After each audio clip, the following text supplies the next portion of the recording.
രാമായണത്തിലെ ഏറ്റവും ശ്രേഷ്ഠമായ ശ്ലോകത്തെ തുഞ്ചത്ത് ആചാര്യൻ എങ്ങനെയാണ് വിവർത്തനം ചെയ്തിരിക്കുന്നത്?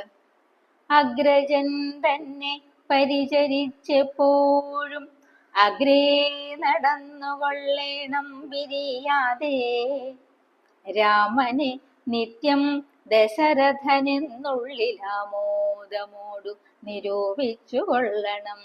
രാമം ദശരഥം വിധി എന്നെ ജനകാത്മജയെന്നുറച്ചുകൊൾ, മാം വിധി ജനകാത്മജാം. പിന്നെ അയോധ്യയെന്നോർത്തിടവിയെ, അയോധ്യാമടവീം വിധി മായാവീനമീ വണ്ണമുറപ്പിച്ചു പോയാലുമെങ്കിൽ സുഖമായി വരിക നീ. ഗച്ഛതാത യഥാ സുഖം.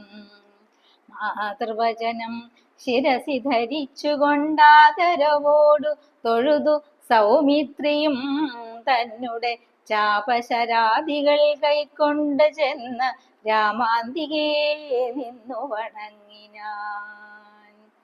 കാനനയാത്രയ്ക്ക് പുറപ്പെടുമ്പോ സുമിത്ര തന്റെ ലക്ഷ്മണകുമാരനെ വിളിച്ച് ഉപദേശിക്കുന്നതാണ്.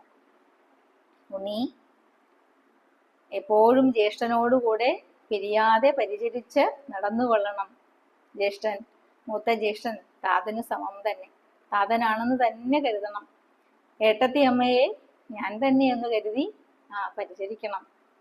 ഈ അയോധ്യ തന്നെയാണ് ആ കാനനമെന്ന് കരുതി സുഖമായി പോയി വരിക എന്നുള്ള മഹത്തായ ഉപദേശം രാമായണത്തിലെ ആ ഒരു ഭക്തി, അതായത് പിതൃഭക്തി, മാതൃഭക്തി, ഭ്രാതൃഭക്തി, ഗുരുഭക്തി, പത്നീധർമ്മം, ഇതൊക്കെ എവിടെയാണ്, മറ്റെവിടെയാണ് നമുക്ക് കാണുവാൻ സാധിക്കുക?